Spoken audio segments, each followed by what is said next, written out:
everyone, welcome to a new video with Maddo Exploring.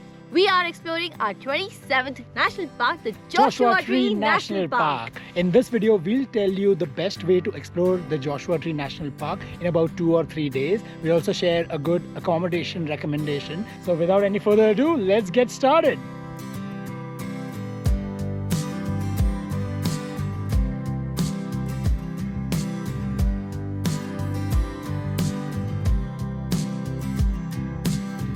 So we are all set to explore the Joshua Tree National Park. We checked into our Airbnb this evening, so we are entering the Joshua Tree National Park and gonna enjoy a lovely sunset. So let's go buy our entrance pass at the Joshua Tree entrance. Please take this to your windshield. We look for it when you enter next. Okay, thank you. All set with our National Park entrance ticket that is valid for 7 days and it costs $30. We could have avoided it if I would have remembered to pack our America the Beautiful interagency National Parks pass that costs $80 for a year. So definitely hurts me to pay $30 for this, but we gotta make the most of what we have going on.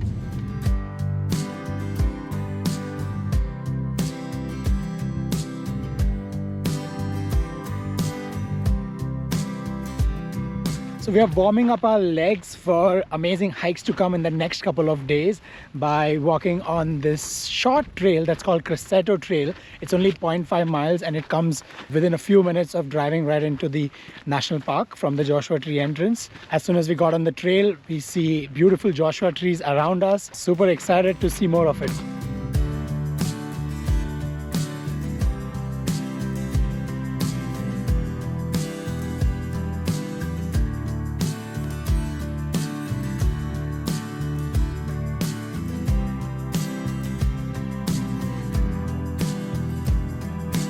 Our next stop is the Hemingway Buttress, which is a popular climbing rock. And that's what you're seeing right behind us. It has a lot of cracks that are perfect for rock climbers. We are in no mood to do it right now, so we'll keep going. Someone said he wasn't in the mood, but look who's trying it now. Made it this far. Should I keep going? Keep going. I think this is above my expertise. I'll just soak in the views from here. This spot looks pretty popular amongst photographers because we spotted one wedding shoot and also a bunch of photographers came here to grab some pictures with this beautiful sunset light.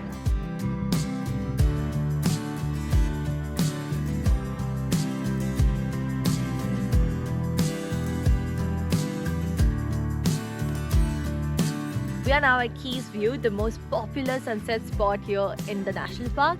Check it out, it looks magical.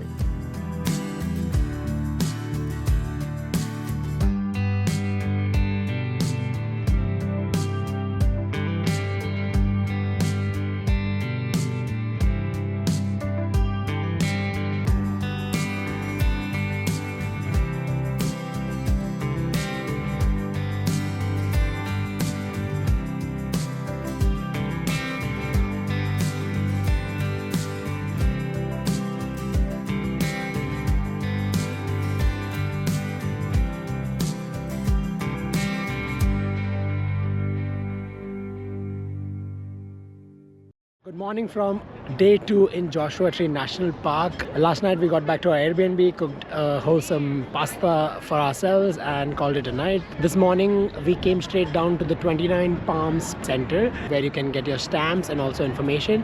And coincidentally, today is also the total eclipse day in the United States, but over here in Joshua Tree is just a partial eclipse. That's why you see all of those people lined up over there with their sunglasses. Some people even have their own telescopes to look at the eclipse. It's a pretty cool vibe out here, checking out this rare event that's happening today on April 8th. So just making the most of it before we head back into the park.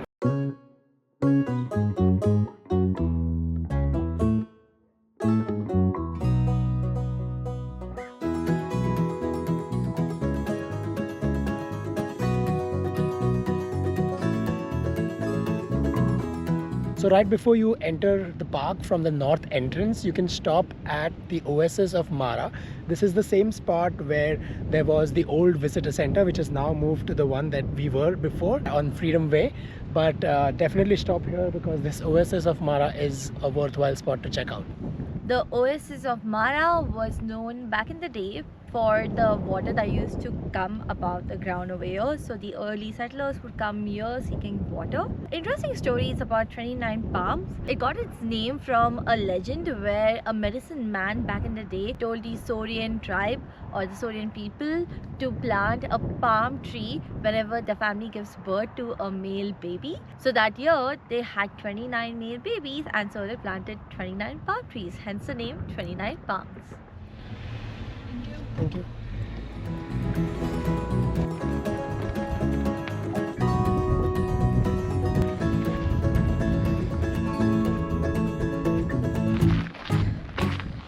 So now that we are in the park, our first trail for the day is the Arch Rock Trail. To get here, you have to park at the Twin Tanks parking lot, and then maybe 100 steps down, you'll get to the trailhead for the Arch Rock Trail.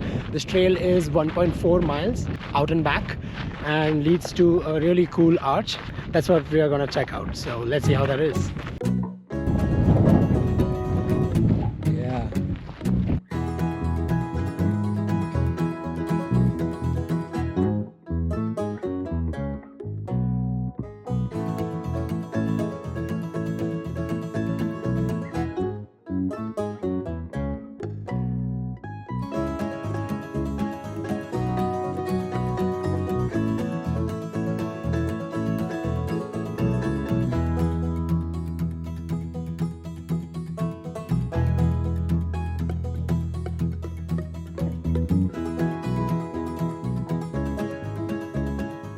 After that amazing hike at the Arch Rock, we drove further south towards the Choya garden. Before we head out, let's grab some lunch and refuel ourselves.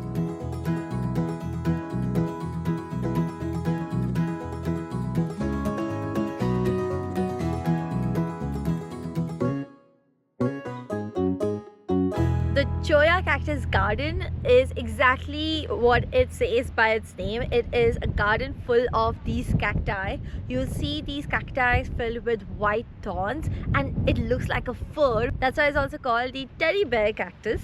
We started walking around the quarter-mile loop into the garden, checking out the cacti of different sizes. Make sure to stay on trail and not off trail because some of the parts are fallen on the ground and it's very likely that you'll step on it if you go off trail. Our next stop, only a couple of miles down the Choya Cactus Garden, is this Ocotillo patch.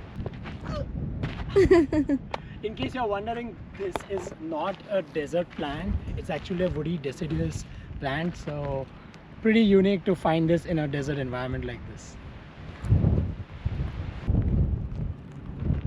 Smells like tar and asphalt. In case you're wondering why Chai was smelling that, that's because the tour that we've been using, the audio tour in the car, it's called Shaka Guide, and it told us to do so because this is a shrub with a very unique smell, and if you cannot smell it, you can plug a couple of leaves and crush it and try to smell that.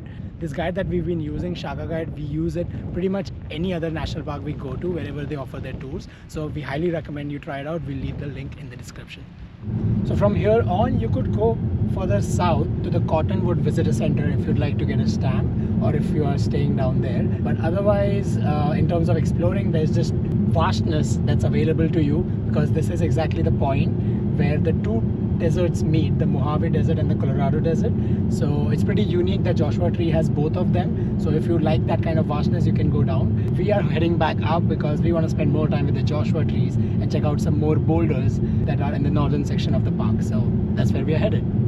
So to use the restrooms, we came at the Split Rock trailhead. The trail definitely looks interesting. It's a 2-mile loop, but we are not fully sure if these rocks behind, is that what Split Rock is, or is something out after 2 miles that's Split Rock. So we are saving up our energy for another hike later in the day. So we'll just head back from here after enjoying these views. Up ahead, we have a choice to make. Now, I'm gonna recommend we turn left because we are so close to one of the park's must-see spots. Skull Rock. Doesn't that look like a skull? Check it out.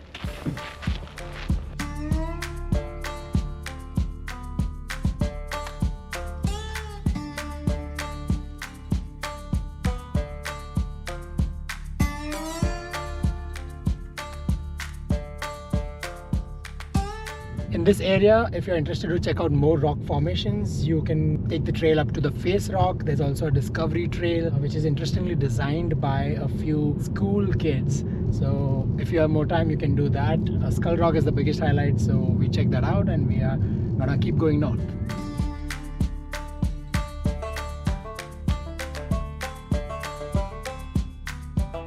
Our next stop has brought us to the Hall of Horrors. Seems like it's a rock climber's paradise because you see a lot of walls out here and they are marked with names like the Exorcist and the grade or the level of rock climbing associated with it. So we are here just to check out what it is about. As Shaka Guy told us, it's a slot canyon, which is something I personally like.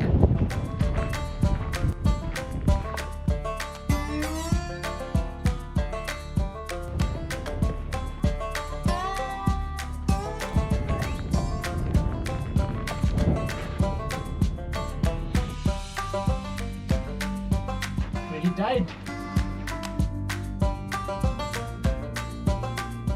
And that's the end. As I said, I love slot canyons and just happy to find a crevice to get through and enjoy this experience.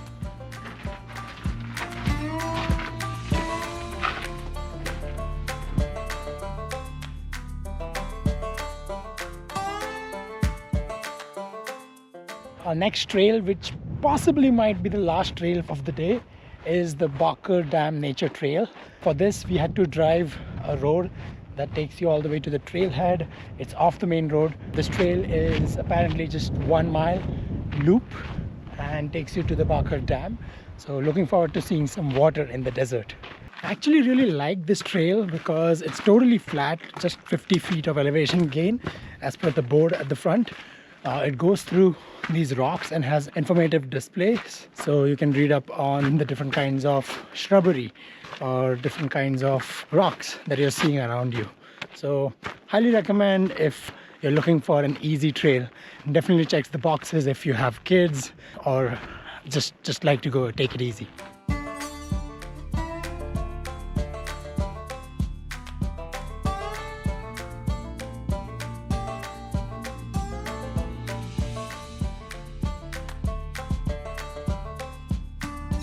So that was a pretty neat payoff. The Barker's Dam is not really a natural dam or pool of any sort. It was made in the 1900s when the settlers out here were looking to conserve water and were building such structures to do so, and this is one of them. Right now, I think on all the trails that we've been to or all the spots we've checked out, this is the only one that had water in it, so that way it was pretty unique. But if you're short on time, I would say you can skip it. If you are looking for a short hike, I would recommend this. Another cool thing about this trail is that you can spot petroglyphs. So those are just markings or carvings that people would have done when they were here in the search of water or trying to explore different resources, and they left their impression or their activity as a proof that they were over here. So pretty cool to see that. I'd heard that there was a lot of vandalism out here, so they may not be as impressive as some of the other petroglyphs you've seen in other national parks. So keep that in mind. For our next stop, we've come to the Intersection Rock. This is the place where a lot of rock climbers in the 1970s started climbing and created some classic trails like the group Desert Rats, and that's how rock climbing in Joshua Tree became popular. So definitely a historic spot.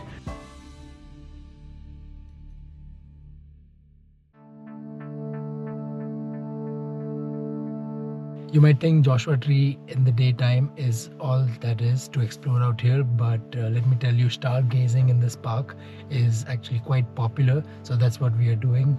We finished our dinner and we come right to the Quail Springs area where you can just park. Make sure you turn off all the lights and let your eyes get used to the darkness around, and then you'll start seeing the magic, which is the stars up in the open sky.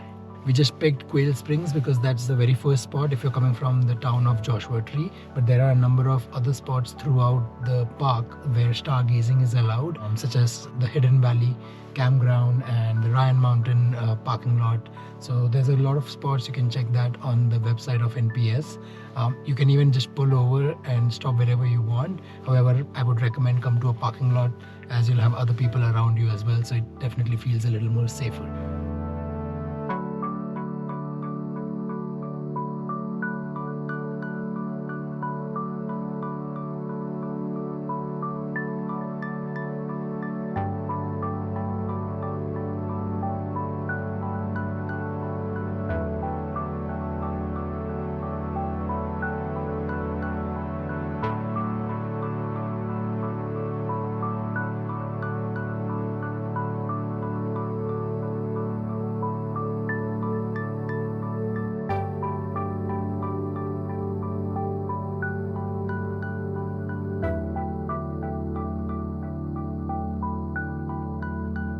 Good morning from our last day here in Joshua Tree.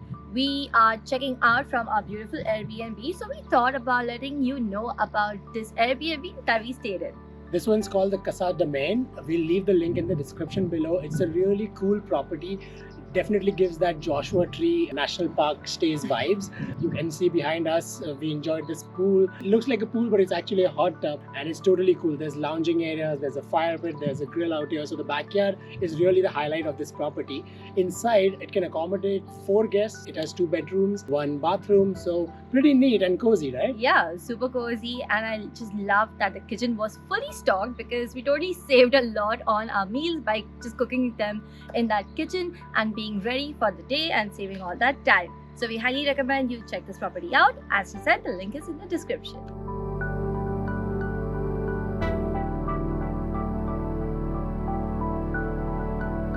We haven't eaten any of the meals outside of the Airbnb, so before heading back to the LA airport for our flight back home, we thought we'll stop by at the JT Country Kitchen for a quick lunch. We ordered the veggie sandwich that came with a side of hash brown and some OJ. So I think it was decent. I wouldn't say it's the best sandwich I've had, but I'm guessing the breakfast items that are on the menu might be better.